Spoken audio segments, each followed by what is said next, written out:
The film opens with home videos of a little girl named Kayla growing up. We see her from baby to teenager, raised with so much love by her parents, Jay and Rebecca. For years, they look like a happy family, but behind those memories, their marriage eventually falls apart, and the two end up divorcing.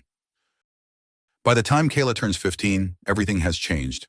Rebecca now has a new boyfriend named Greg, and on top of that, Kayla struggles with asthma.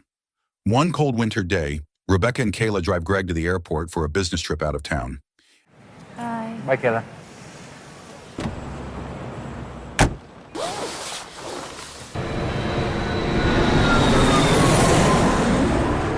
After dropping him off, mother and daughter head to Jay's house. There, Kayla finds out her dad also has a new girlfriend, Trini. Jay has promised to drive Kayla to her ballet class. Even though Kayla is not really into ballet, Rebecca is convinced her daughter has the potential to be an amazing ballerina. The atmosphere is awkward. Both of Jay's and Rebecca's new partners are in the picture, and no one quite knows how to act. Rebecca quickly excuses herself and leaves. Trini also heads out for work, leaving Jay and Kayla alone. Kayla feels deeply uncomfortable. In such a short time, she has had to face both her parents' new partners, and the situation is overwhelming. Her chest tightens from the stress, so she reaches for her inhaler to calm herself down. But that moment of calm would not last. This is the lie. On the drive to ballet, something unexpected happens. Kayla spots her best friend Brittany waiting at a bus stop, also on her way to class. Kayla asks her dad to pick Brittany up so she does not have to take the bus. Brittany climbs into the car, and Jay is taken aback by how blunt and rude she sounds when she talks about her own father. Since Jay is a vocalist in a band, he plays one of his songs in the car. Brittany listens and actually likes the music. While they ride, Kayla notices a small bruise on Brittany's cheek and quietly wonders what happened, but Brittany refuses to explain. On top of that, Brittany's flirty attitude toward Jay makes Kayla uncomfortable and annoyed. Not long after, Brittany asks Jay to pull over because she urgently needs to use the bathroom. Jay stops near a wooded area, and the two girls head off together. Time passes, and they do not come back. Worried, Jay gets out of the car and walks into the woods to look for them. Suddenly, he hears a scream.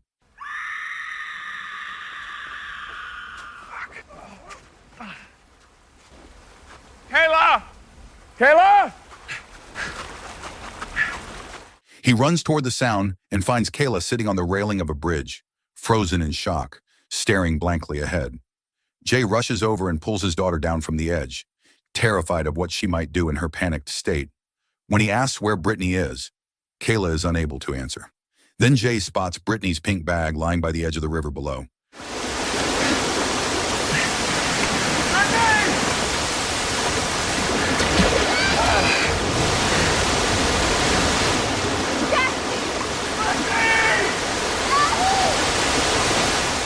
With no sign of the girl anywhere, and only her bag left behind, Jay assumes the worst, that Brittany has fallen into the water and been swept away by the current.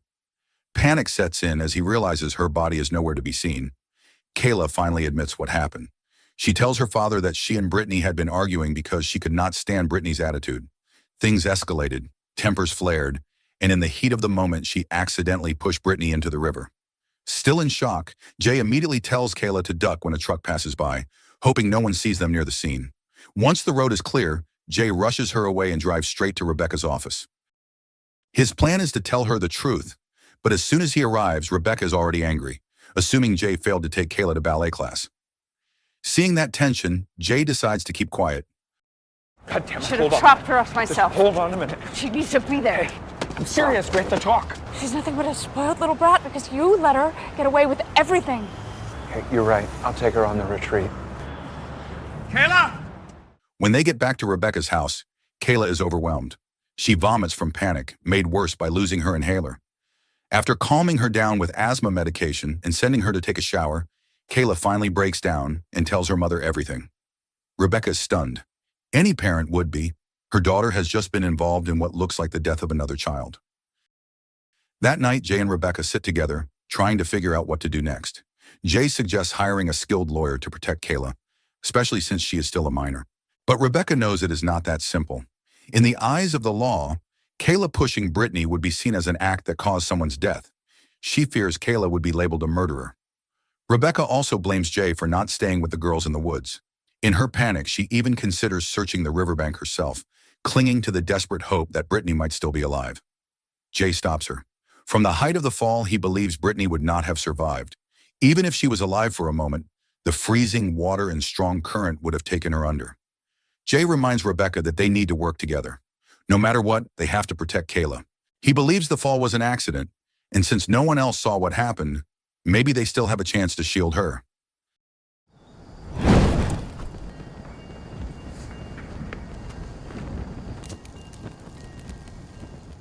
That night, Rebecca is haunted by nightmares of Brittany's lifeless body. By morning, she tries to steady herself, acting as if nothing happened. Jay visits again and shares a small glimmer of relief. He explains that the truck that passed by might not be a threat. Even if the driver remembers seeing Jay's car, they can claim Kayla was homesick and Jay was alone in the woods. Later, Rebecca learns something that adds another layer to the situation. According to Kayla, the argument started because Brittany flirted with Jay, and Kayla thought her father flirted back. Their parents argue about this in the next room, and Kayla overhears everything. Overwhelmed, she tries to run away, then breaks down, blaming Jay for making her so angry that she pushed Brittany. Kayla! No! No! No! He's getting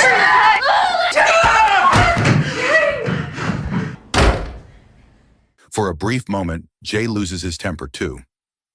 Not long after the incident, Brittany's father, Sam, shows up at the house. He is worried because he has not heard from his daughter.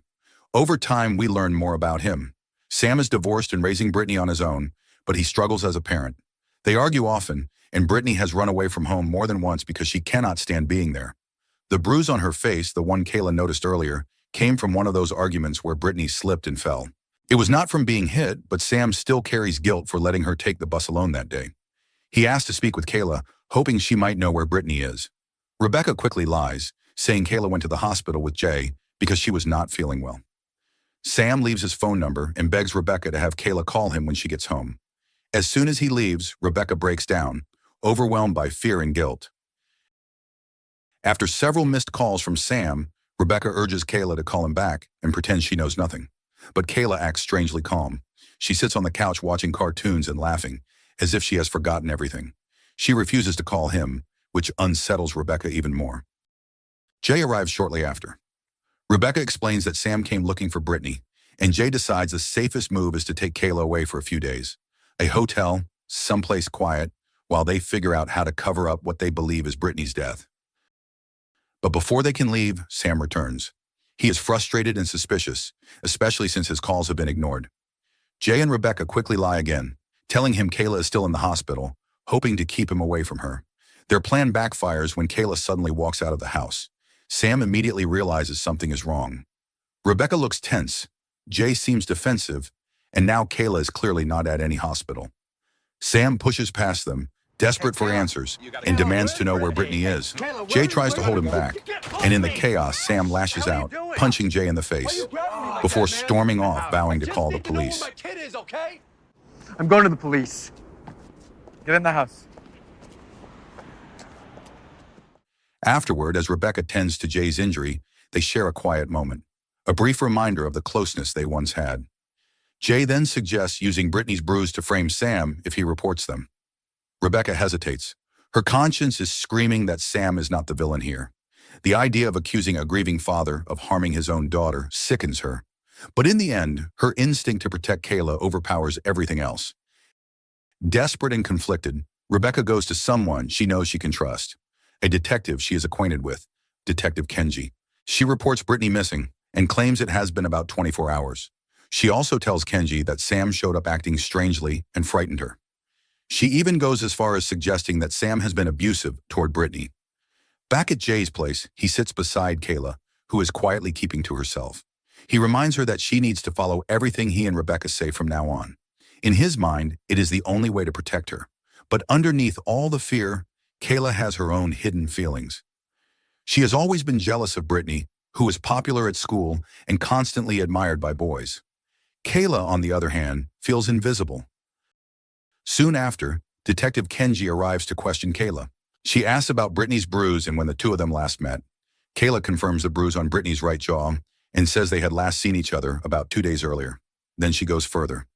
She claims Sam, Brittany's father, is hot-tempered, often yells at Brittany, and sometimes even hits her. These details are not part of any plan. No one coached her to say this. Kayla lies entirely on her own, fully aware of what she is doing. Jay is shocked when he finds out what Kayla told the detective. She brushes it off, saying she learned how to lie from him because he used to lie to Rebecca all the time. That night, Jay decides to stay over. Greg is still out of town, and Rebecca finally reveals something that has been weighing on her. Ever since Jay moved out 2 months ago, Kayla has started hurting herself. She used to be such a bright and cheerful kid, but now she is spiraling. The next morning, detectives Kenji and Barnes visit Sam to follow up. Sam explains that he already filed a missing person report, but the police did not take it seriously. Brittany has a history of running away, and they told him he needed to wait 48 hours before it becomes official. When Kenji questions him about hitting Brittany, Sam snaps. He has never laid a hand on her, and the accusation hits a nerve. The tension rises even more when Detective Barnes makes a subtle racist remark after learning Sam is from Pakistan. Back at Rebecca's home, things seem calmer for a moment. Jay and Kayla share a lighthearted interaction, and Rebecca smiles quietly as she watches them. Then Rebecca heads to work, and Jay takes Kayla with him to his own house. There, they run into Trini and Jay's band members. Jay and Trini immediately get into an argument because he forgot about an important rehearsal. During the chaos, Trini discovers a pink bag in the car with Brittany's cracked phone inside. Jay quickly claims it belongs to Kayla. Hearing the argument, Kayla slips out and decides to walk back to Rebecca's house alone. At the same time, detectives Kenji and Barnes pay Rebecca a visit at her office. They share what they learned from Sam. His story does not match the accusations. Neighbors describe Sam as a kind man, not violent, and phone tracking shows Brittany's device pinging from downtown, the same area where Jay lives. With each detail, the detectives grow more suspicious of Jay. But Rebecca stays calm and continues pushing the narrative that Sam is the one they should be looking at. Later that day, Kayla walks home. By coincidence, Sam drives by and immediately pulls over. He rushes toward her, desperate for information. Police are now involved, and he is terrified about what might have happened to Brittany. But Kayla panics. She screams and runs, ignoring Sam as he calls out her name again and again. Jay and Rebecca rush back home, both on edge. Rebecca shares new information from the police. Brittany's phone has been tracked downtown. Jay then admits the reason the signal was there in the first place. Brittany's phone is actually inside her bag, the same bag he has been hiding, and the screen is cracked. Inside the house, Kayla begins to break down. She calls herself a terrible person and blames herself for everything that has happened. I'm a terrible person. Yes, I am. You are a good person. As her emotions spiral, the situation outside the home intensifies as well. Detectives Kenji and Barnes revisit the bus stop where Brittany was last seen, then follow the trail to the bridge, the same spot where her disappearance began. After gathering enough evidence, they return to question Jay and Rebecca again. This time they uncover something troubling. Kayla had a boyfriend at school, and 2 weeks earlier she accused Brittany of stealing him. She even sent Brittany a threatening email, warning her she would kill her. It was teenage drama blown out of proportion, but still a threat in the eyes of investigators. When Detective Kenji asks whether Kayla was at the bridge that day, Jay lies, claiming he picked Kayla up from Rebecca's office and drove straight home without stopping. The detectives then reveal the inhaler they found near the river, clearly marked with Kayla's name. The moment Rebecca sees it, panic takes over. Feeling cornered, she lashes out and forces the detectives to leave. That night, Jay and Rebecca can barely sit still. They know the walls are closing in. No matter how hard they try to protect Kayla, the truth is catching up. Desperate, they make a drastic decision. They drive to Sam's house under cover of darkness. Jay plans to bury Brittany's bag and phone in Sam's yard, framing him as the one responsible for her disappearance. Before they can do anything, Sam unexpectedly appears. He begs them to tell him where his daughter is. Tensions boil over. The situation explodes, and a violent struggle breaks out.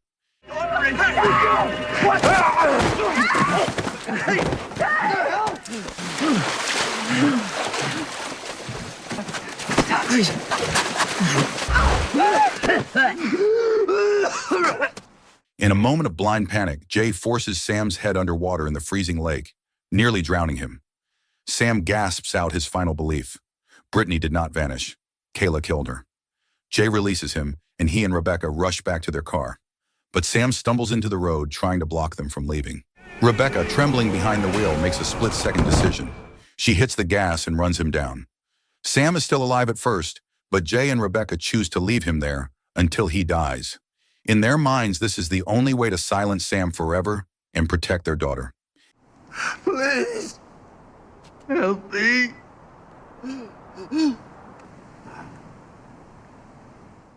After burying Sam's body in a place no one would find, Jay and Rebecca return home shaken to their core. The weight of what they have just done sits heavy on them. They cling to each other, terrified, trying to calm the panic that keeps rising in their chests. The next morning, they sit at the table with Kayla, pretending everything is normal. Their eyes are empty, and Rebecca quietly breaks down in tears. Once breakfast is over, they clean the blood from their car, still trembling from the night before. Then something happens that neither of them ever expected. Brittany suddenly shows up at the house, alive. She walks in as if nothing happened. The truth hits Jay and Rebecca like a punch. Brittany never drowned. She planned everything with Kayla. It was a fake disappearance, a childish scheme to get away for a while and spend time with her boyfriend without her father interfering. Jay and Rebecca are stunned, speechless. All they can manage is to tell Brittany to go home. After she leaves, they turn to Kayla, emotional and exhausted. Kayla finally admits that all the lies started with Brittany's idea, and she went along with it because she wanted one thing. She wanted her parents close again. At first, she intended to tell them the truth, but when she saw Jay and Rebecca working together to protect her and slowly growing closer, she stayed quiet. She missed the feeling of being loved by both of them at the same time, just like when she was little. Now Jay and Rebecca can only stand there, horrified by the consequences of a lie that spiraled out of control. They know it is only a matter of time before everything comes crashing down. Moments later, a police siren echoes outside, followed by a knock at the door. Either Sam's body has been found or Brittany has spoken up about what she suspects. Whatever the reason, the truth is finally closing in, and Jay and Rebecca know their time as free people is about to end. So the moral of the story is, if you ever fake your best friend's death to get your divorced parents back together, maybe just try family therapy instead.